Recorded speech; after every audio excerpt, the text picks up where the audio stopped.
سلام، من اطهر هستم، شف هالستیک و همچنان از استانبول زیبا. اینجا استودیوی اطهرز مطفاکه و میزبان شما هستیم در یک اپیزود جدید. طعم عصر لاله، از دربار تا آشپزخانه امروز ترکیه.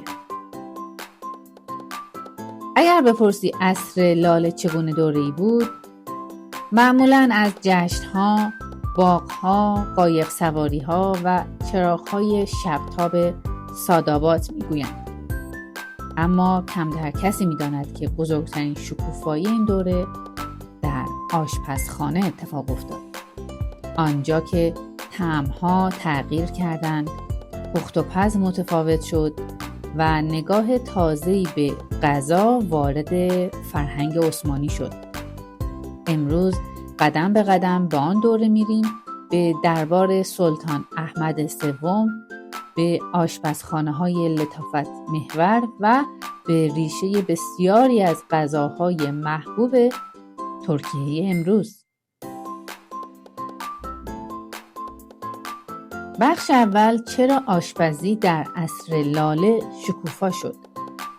پس از دهه‌ها جنگ، امپراتوری عثمانی با صلح پاسروفچا برای اولین بار نفسی از سر آسودگی کشید.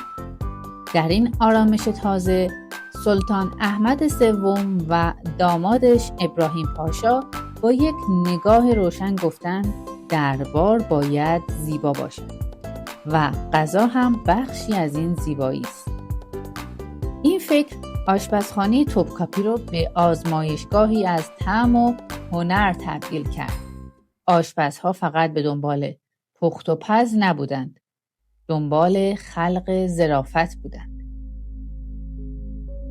بخش دوم، ویژگی‌های اصلی آشپزی عصر لاله. غذاهای سبک و لطیف. برای اولین بار در تاریخ عثمانی، غذاها از حالت سنگین و نظامی به سمت پخت‌های سبک، معطر و کم ادویه رفتند. بوغلاما، ماهی بخارپز، پیلاکی‌های روغن زیتونی، خوراک‌های گیاهی ملایم، یواش پیشیرمه و پخت‌های آهسته. این سبک هنوز هم در استانبول امروز کاملا دیده میشه. حلواخانه، انقلاب در شیرینی پزی. حلواخانه در عصر لاله به یک مرکز نوآوری و خلاقیت تبدیل شد.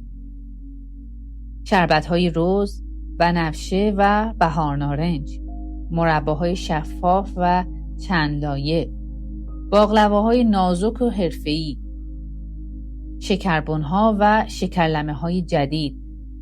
این دوره پایه شیرینی‌پزی مدرن ترکیه رو ساخت. اوجگیری ماهی و آشپزی بوسفوری. مهمانی‌های شبانه در سواحل سادآباد سبک تازه از غذا را وارد فرهنگ درباری کرد. لوز و پالاموت کبابی، پیلاکی، لکرده، سوپ ماهی، ماهی‌های بخارپز کم ادویه. اینها امروز امضای آشپزی استانبول هستند. زیباشناسی سفره. اروپا وارد آشپزی نشد، اما وارد ارائه غذا شد.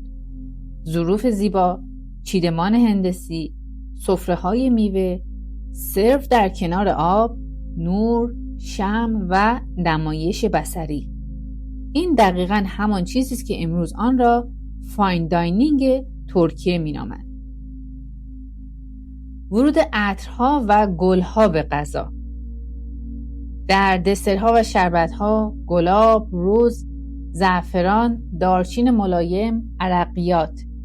اینها هنوز هم هویت دسرهای ترکیه هستند. بخش سوم، رد پای عصر لاله در آشپزی امروز ترکیه. شاید فکر کنید این دوره فقط یک خاطره تاریخی بوده، اما طعم‌هایش هنوز در زندگی روزمره ترکیه حضور دارند. زیتونیاlar، تمام غذاهای روغن زیتونی امروز از انگینار تا باربونیه میراث مستقیم عصر لاله. مزه کالچر، مزه های سبک، دریایی، کم ادویه و لطیف، همان ادامه فلسفه غذای ظریف و معطر دوران لاله است. فیش کویزین، بالیک با آلما، لکرده، لورک، پالامود، تمام این سبک پخت در عصر لاله تثبیت شد. شیرینی پزی، باقلوا، حلوا، لکوم، معجونها، همه در عصر لاله وارد مرحله حرفه‌ای شدند. شربت‌ها، فکر نکنین شربت فقط یک نوشیدنی سنتیه. این نوشیدنی در اصل امضای غذایی عصر لاله بود و هنوز در مهمانی‌های ترکیه زنده است. فاین داینینگ امروز ترکیه. اگر امروز به رستوران‌های لوکس استانبول نگاه کنید، میکلا، نولوکال، توکرا، سانست، همه از همان زیبایی گرایی عصر لاله الهام می‌گیرند. بخش چهارم، چرا این دوره هنوز مهم است؟ عصر لاله دوره‌ای بود که عثمانی تصمیم گرفت به جای سختی جنگ به لطافت هنر و غذا تکیه کند. برای اولین بار غذا فقط خوراک نبود، بخشی از زیبایی، فرهنگ و هویت شد.